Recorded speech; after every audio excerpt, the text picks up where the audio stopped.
Section 1. The First World War, Khilafat and Non-Cooperation. In the years after 1919, we see the national movement spreading to the new areas, incorporating new social groups and developing new modes of struggle. How do we understand these developments? What implications did they have? First of all, the war created a new economic and political situation. It led to a huge increase in the defense expenditure, which was financed by war loans and increasing taxes. Customs duties were raised and income tax was introduced. Through the war years, prices increased, doubling between 1913 and 1918, leading to extreme hardship for the common people. Villages were called upon to supply soldiers, and the forced recruitment in rural areas caused widespread anger. Then, in 1918 to 1919 and 1920 to 1921, crops failed in many parts of India, resulting in acute shortages of food. This was accompanied by an influenza epidemic. According to the census of 1921, 12 to 13 million people perished as a result of famines and the epidemic.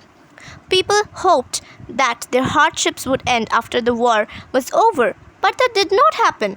At this stage, a new leader appeared and suggested a new mode of struggle, the idea of satyagraha. Mahatma Gandhi to India in January 1915. As you know, he had come from South Africa, where he had successfully fought the racist regime with a novel method of mass agitation, which he called satyagraha. The idea of satyagraha emphasized the power of truth and the need to search for truth. It suggested that if the cause was true, if the struggle was against injustice, then physical force was not necessary to fight the oppressor. Without seeking vengeance or being aggressive, a satyagrahi could win the battle through non-violence. This could be done by appealing to the conscience of the oppressor. People, including the oppressors, had to be persuaded to see the truth instead of being forced to accept truth through the use of violence. By this struggle, truth was bound to ultimately triumph. Mahatma Gandhi believed that this dharma of non-violence could unite all Indians. After arriving in India, Mahatma Gandhi successfully organized satyagraha movements in various places.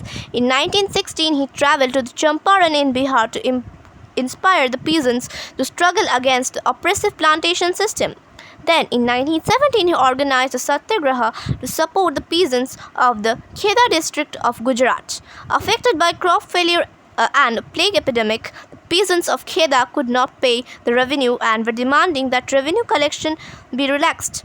In 1918, Mahatma Gandhi went to Ahmedabad to organize a satyagraha movement amongst cotton mill workers. The Rowlatt Act. Emboldened with this success, Gandhiji in 1919 decided to launch a nationwide satyagraha against the proposed Rowlatt Act 1919. This act has been hurriedly passed through the Imperial Legislative Council despite the united opposition of the Indian members.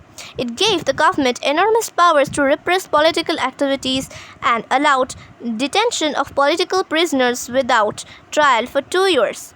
Mahatma Gandhi wanted non-violent civil disobedience against such unjust laws, which would start with a battle on 6th April. Hartal on 6th April. Rallies were organized in various cities. Workers went on strike in railway workshops and shops closed down. Alarmed by popular upsurge and scared that lines of communication such as railways and telegraph would be disrupted, the British administration decided to clamp down on nationalists. Local leaders were picked up from Amritsar and Mahatma Gandhi was barred from entering Delhi. On 10th April, the police of Amritsar fired up a peaceful procession, provoking widespread attacks on banks, post offices and railway stations. Martial law was imposed and General Dyer took command. On 13th April, the infamous Jallianwala Bagh incident took place. On that day, a large crowd gathered in the enclosed ground of Jallianwala Bagh. Some came to protest against the government's new repressive measures. Others had come to attend the annual Baishakhi fair. Being from outside the city, many villagers were unaware of the martial law that had been imposed. Dyer entered the area, blocked the exit points, and opened fire on the crowd, killing hundreds. His object, as he declared later, was to produce a moral effect, to create in the minds of satyagrahis a feeling of terror and awe. As the news of Jallianwala Bagh spread, crowds took to the streets in many North Indian towns. There were strikes, clashes with the police, and attacks on the government buildings. The government responded with brutal repression, seeking to humiliate and terrorize people. Satyagrahis were forced to rub their noses on the ground, crawl on the streets, and do salute to all sahibs. People were flogged, and villages around Gujranwala in Punjab, now in Pakistan, were bombed.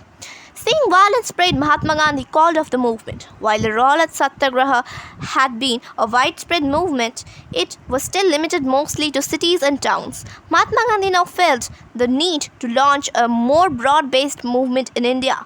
But he was certain that no such movement could be organized without bringing the Hindus and Muslims closer together. And one way of doing this he failed was to take up the Khilafat issue. The First World War ended with the defeat of the Ottoman Turkey, and there were rumors that a harsh peace treaty was going to be imposed on the Ottoman emperor, the spiritual head of the Islamic world, the Khalifa. To defend the Khalifa's temporal powers, a Khilafat committee was formed in Bombay in March 1919. A young generation of Muslim leaders like the brothers Muhammad Ali and Shaukat Ali began discussing with Mahatma Gandhi about the possibility of a united mass action on the issue. Gandhiji saw that this is an opportunity to bring Muslims under the umbrella of a unified national movement. At the Calcutta session of the Congress in September 1920, he convinced other leaders of the need to start a non-cooperation movement in the support of Khilafat as well as for Swaraj. Why non-cooperation? In his famous book Hind Swaraj 1919, Mahatma Gandhi declared that British rule was established in India with the cooperation of Indians and had survived only because of this cooperation. If Indians refused to cooperate, British rule in India would collapse within a year and Swaraj would come. How could non-cooperation become a movement? Gandhiji proposed that the movement should unfold in stages. It should begin with the surrender of titles that the government awarded, a boycott of civil services, army, police, courts, and legislative councils, schools, and foreign goods. Then, in case the government used repression, a full civil disobedience campaign would be launched. Through the summer of 1920, Mahatma Gandhi and Shaukat Ali toured extensively, mobilizing popular support for the movement. Many within the Congress were, however, concerned about the proposals. They were reluctant to boycott the council elections scheduled for November 1920, and they feared that the movement might lead to popular violence. In the months between September and December, there was an intense tussle between the Congress. For a while, there seemed no meeting point between the supporters and the opponents of the movement. Finally, the Congress session at Nagpur in December 1920, a compromise was worked out and the non-cooperation program was adopted. How did the movement unfold? Who participated in? How did different social groups conceive the idea of non-cooperation? We will know about these things in the next session. It's okay for today. Thank you. We covered the first session of nationalism in India. Thank you. I hope you could get something knowledgeable from this video. Thank you.